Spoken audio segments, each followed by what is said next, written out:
Okay, here's the question, right? Do you want to pay lower drug prices? Of course you do, but contracts between insurance companies and pharmacies kept you from knowing how to do it. That's right. A recent law banned those contracts. Yeah, get out of here. Get out of here, contract. But get this, to pay less, you actually have to ask your pharmacist. They're not required to just tell you the information. Consumer Reports gives you specific questions to ask.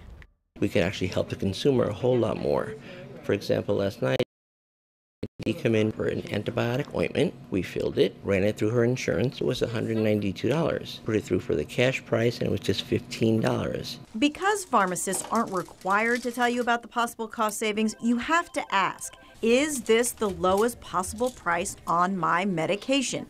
And while asking is the most important thing you can do, there are other ways to save money on prescription meds. Make sure that you're taking a generic. Generics are a terrific option for most people and will save you boatloads of money. Ask, hey, can I get a 3-month prescription or a 90-day fill instead of just a 30-day fill? You typically can save at least 1 copay, sometimes 2.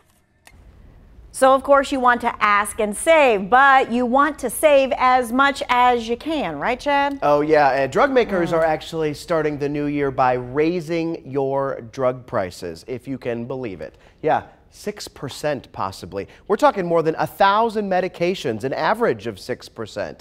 Some of the most popular drugs are Pradaxa, a blood thinner, Subsys, a pain reliever, and Tecfidera, a psoriasis medication. Several companies say they need to hike the prices to help pay for the creation of new medicines. But there are even more ways you can save. GoodRx can help you find the lowest costs on prescriptions in your area. You just type in the name of the prescription, it'll show you coupons available at various pharmacies.